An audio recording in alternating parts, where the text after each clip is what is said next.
welcome to the first episode of Eros Domain. I'm Drew, aka Eros, and today, what we're going to be talking about in a very, very brief episode, I thank you for tuning in to our very first episode. This is kind of wild, it's been a long time coming. I'm really excited. We're going to go into nutrition dense food and how nutrition dense food, or the lack thereof, can affect your cognitive function.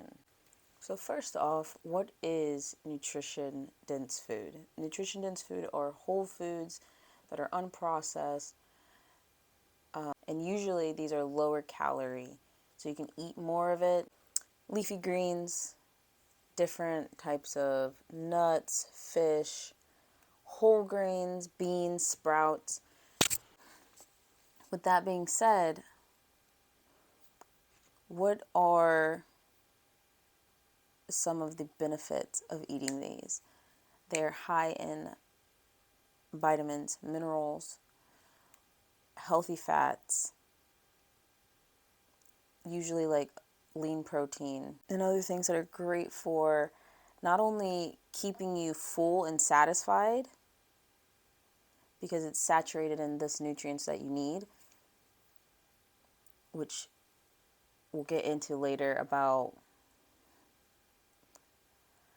how the lack thereof nutrition dense food can cause you to overeat and other various things. It can affect your sleep. But to just give a few examples of nutrition dense foods, and like I said previous, high in vitamins, minerals, complex carbohydrates, lean protein, healthy fats. Some of those will be leafy greens, such as kale. Everyone loves kale. Even if you don't like kale, you should like kale because it's really good for you. It holds so many vitamins. And even though I am a person that supplements certain vitamins due to a deficiency that I have, which make sure you talk to your primary care doctor before adding or taking something out. Okay? But an example, kale. Kale has, it's very low in calories, so you can eat a lot more of it, making you feel full. It contains vitamin A, C, K, B6, as well as potassium, calcium, magnesium, copper. Another really big one is fish. I know a lot of people aren't big on seafood and other types of fish. If you're not, this is one that I would recommend supplementing because omega-3s, which is found in fish oil, it's so good for your brain's health. With a lack of the necessary fats, it's hard for your brain to think. Basically, think of how your body reacts to being dehydrated. That's how your brain is functioning, and it's not performing at its best. This is also really good if you've ever had trauma to your head, car crash. If you were an athlete, you've gotten concussions and stuff like that, you really want to be taking more omega-3s. Next, nuts and seeds. It's a healthy plant-based fat. So if you are vegetarian, vegan, and you don't want to take fish oil, it's another great way to get the good healthy fats for your brain. But these are usually a little bit higher in calorie, so eat them in moderation. Next, whole grains, ancient grains and whole grains. My favorite is quinoa. There are many, many more that you can eat. I just find that it's very easy, very quick. You can also mix it with brown rice. So, you know. But for whole grains, They contain fiber, of course, which is very good for diet. Fiber also makes you feel fuller, so vitamin B, minerals such as iron, copper, and zinc, and magnesium. Okay, so beans and peas. Legumes are considered very nutritiously dense. This is very good if you are vegan or vegetarian. It's a big staple because it supplements. It has protein in it, good healthy fats, and high in fiber. It's a very good one to implement into your diet. I highly recommend it. And then there's other nutritiously dense foods. Consist of fruits, low fat or fat free milk products. For me, I like whole fat dairies. Eggs, potatoes, sardines, shellfish, blueberries. Love blueberries. We already talked about quinoa. And then dandelion grains. These are all very, I will actually link my favorite smoothie. It's not a protein smoothie I made. I actually found it on Instagram, and I will tag the creator that actually made it. It's called like a Giga smoothie. It has it has a lot of protein in it. So if that's not what you're looking for, this one shake is definitely like more than half of your protein that you need for a day, depending on your goals and how much protein you need in your diet. But I'm pretty sure it has like 100 grams of protein in it. And it really helped me on my bulk. And it's delicious. It has frozen bananas, blueberries, protein powder, and like Greek yogurt. And it might have something else in it. I can't quite remember. Maybe chia seeds. So good. It's a large, it's a large shake. But it definitely really helped me getting my protein intake. So I will link that and the person that created that below. However, things to try to avoid and things to add to be able to get more nutritiously dense food into your diet.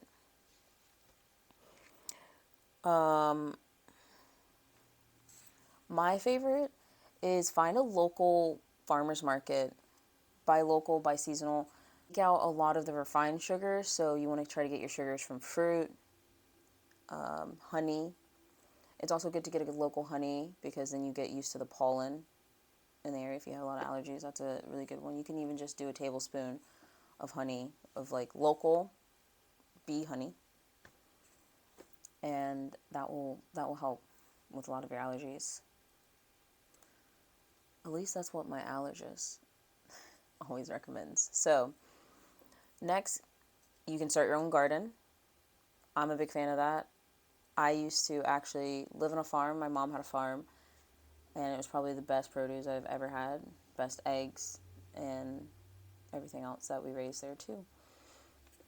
The last thing you want to do is you're going to want to avoid as much processed food as possible.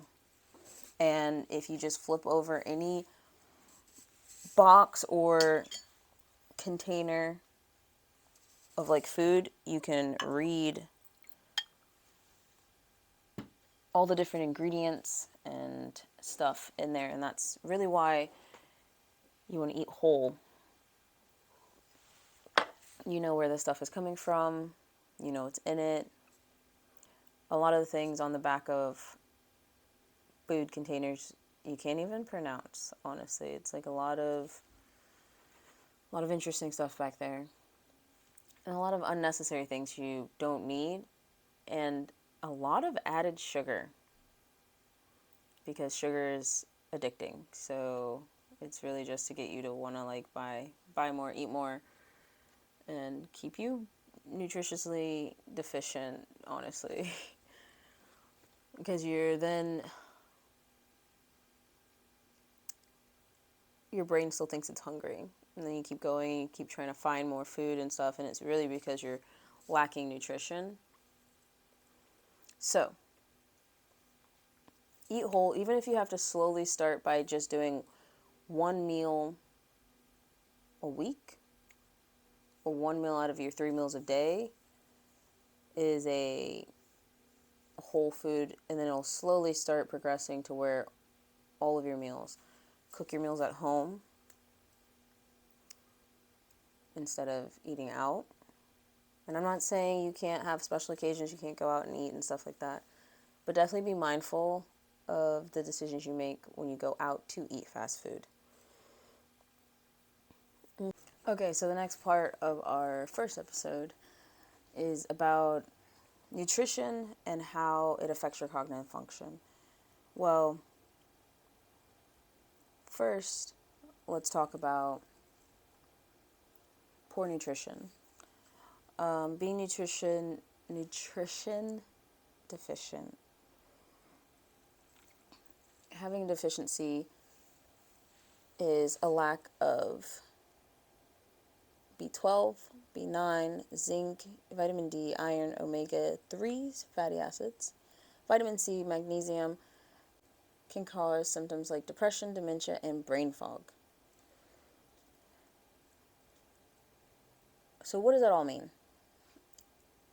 When your body lacks the necessary vitamins, minerals, etc., to function, it starts popping up in your life as other issues and stuff.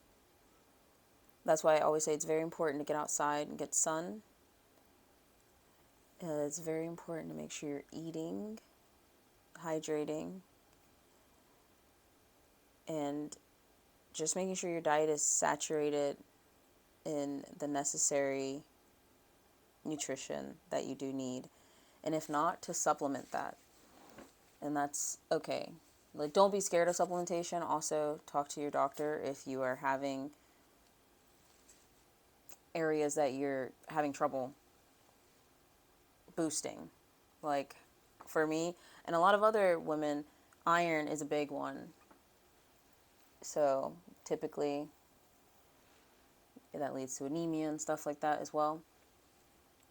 And instead, you supplement that with an iron supplement. That includes vitamin C for absorption.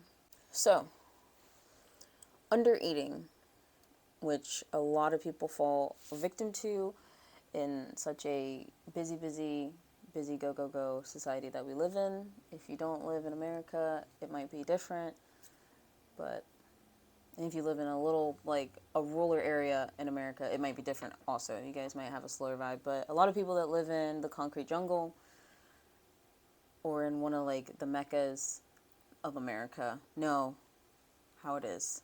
Busy, go. Undereating can consist, like, it can cause you not to be able to think clearly, set priorities, switch between tasks.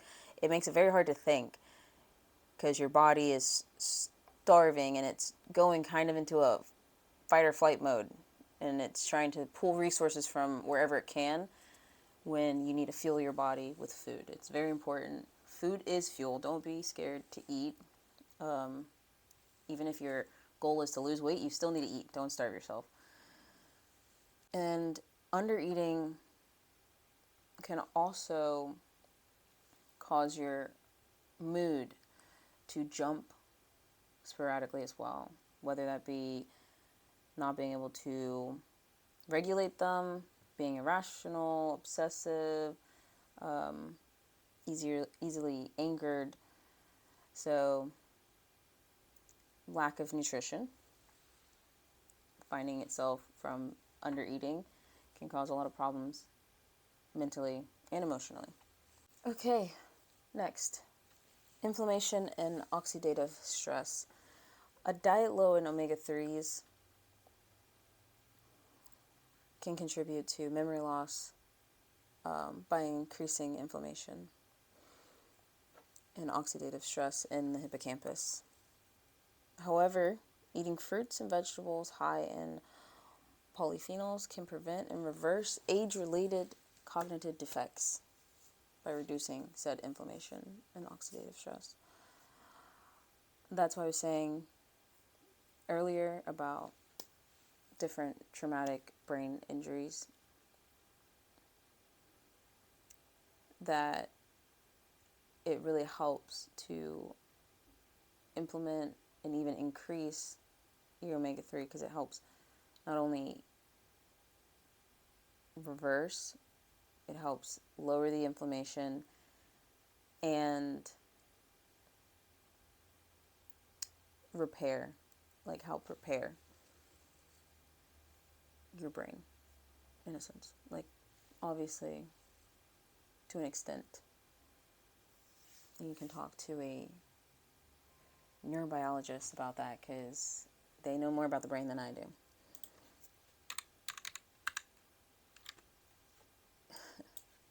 Having a lack of nutrition in your diet, especially as a young kid, can affect brain development. And we're not just saying like, oh, they're a picky eater, they only like eating chicken nuggets and smiley french fries, missing a lot of meals, not having a variety of food, not eating fruits and vegetables, whether you have to sneak them in like the mashed potatoes or something, blend them up, put them in the cheese sauce or the mac and cheese. It is very important within the first 1,000 days of life that they're having adequate nutrition to develop and for growth as well. Lastly, the last point that we're going to touch on is energy. It's a big, big, big one. When you're feeling really sluggish and it's hard to wake up, hard to fall asleep, you're not resting well. A big thing is your nutrition. It's a shocker. What we put in our body affects our overall health. It is fuel, like I said earlier, and that's even with energy. You can kind of tell how you perform. And if you're like me, I like running. I've done some races. I know before a run or before a fitness test, because a lot of my jobs I have to stay physically active for, I know what to eat before and what not to eat heading to said race day or whatever it may be. So like when you're eating a little more like processed, trashy food, say pizza, soda, whatever it may be. And I'm not knocking anybody because I just had pizza a few days ago. Everything in moderation, of course. It really does zap your energy, though, when you have less and less food that is nutritiously dense. And that's why I said, even if it's just one meal out of the 3 meals that you eat a day, has like leafy greens and like ancient grains, and you have some beans or whatever, good lean protein. Big shout out to kava, because that's a great one if you're ever trying to get food out. It's great. It's Mediterranean, and it's really healthy. Like, it's, when you look at your plate, it should be colorful, and it should have a variety of different things. It should not all be one color. If you look at it and it's like you have white mashed potatoes and like yellow corn and I don't know, chicken tenders, they're almost all about the same color. So then if you take something out instead, like the chicken tenders, you keep the chicken tenders, and instead of the corn you do spinach, and instead of the mashed potatoes you do brown rice with quinoa. Or even like you can do like a cabbage slaw, like a purple cabbage with like cold quinoa like tossed in it and some tomatoes, like whatever floats your boat. Those are just ideas. But when you look at your food, it should be colorful. It should not be all the same color. But don't get me wrong. The other stuff tastes good too, but it has less nutrition in it. And then that's where the problems come in. Overly processed foods, back to the energy zapping. Say you've been eating fast food a lot of burgers, a lot of french fries, a lot of fried stuff. You can start feeling that in your system, like slowing you down. It makes you very sluggish. Then you are lacking, you're not meeting your protein, which then makes you want to eat more, because when you are meeting your protein, you feel fuller. You have fiber, you feel fuller as well. And stay hydrated. Drink a glass of water before each meal. A glass of water when you wake up. A glass of water before you go to bed. Or instead of a glass of water before you go to bed, do hot tea before you go to bed. Chamomile. Lastly, I'm just going to spout out a few things that I typed up about different healthy, nutrient dense things, okay? Again, you're like, I'm beating a dead horse. We get it. Omegas, omegas, omegas. If you leave with anything today, I hope it's to implement more omegas into your diet. It helps with thinking, attention, memory. Fatty fish that you can find a lot of omegas in: salmon, trout, mackerel, herring, sardines. Things that are also high in omegas that are not fish based: walnuts. If you have a nut allergy, if you have a tree nut allergy, don't eat them. We touched on this. I'm pretty sure I already touched on this, but things you want to avoid in your diet: refined sugars, processed food, saturated fats can play a very, very negative role on your brain, your overall performance. And I'm big on like the refined sugar. And it's hard, because when you look at the back of a juice, next time you're in a store, you stop at like 7-Eleven or Wawa or Sheetz or whatever gas station's near you, and you pick up your favorite drink that you usually drink, look at the back and look at the ingredients, because there's going to be like the total sugar and there's going to be added sugar. And just look how much added sugar on top of what's already naturally in there. So say it's like apple juice. Obviously apples already have sugar, natural sugar in it. And then they add sugar. Look at it and see how much it is. And you'd be surprised. So trying to just implement less of that, you'll definitely start feeling better overall. And you start craving it less.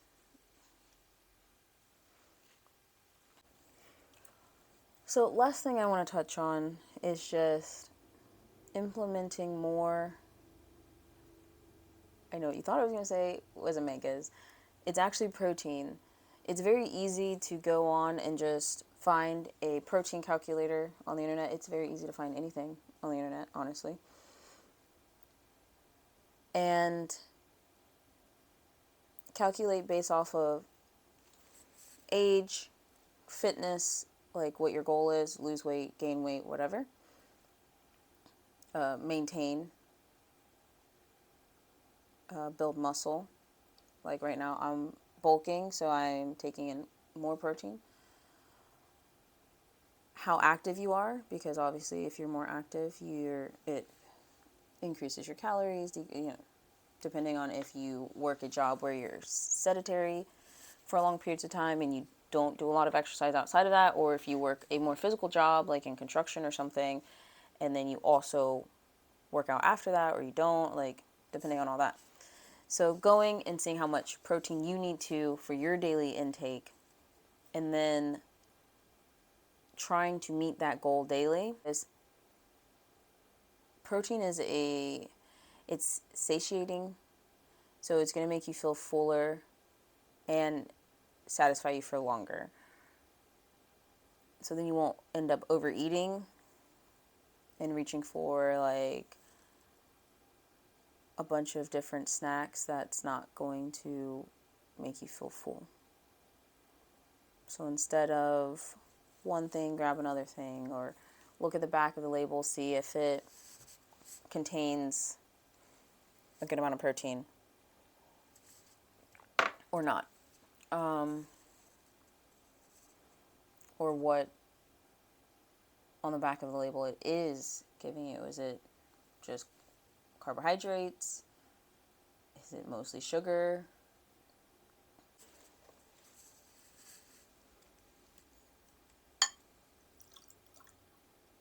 So I hope you leave here wanting to implement more omega-3. I'm just kidding. I hope that you gain something from this.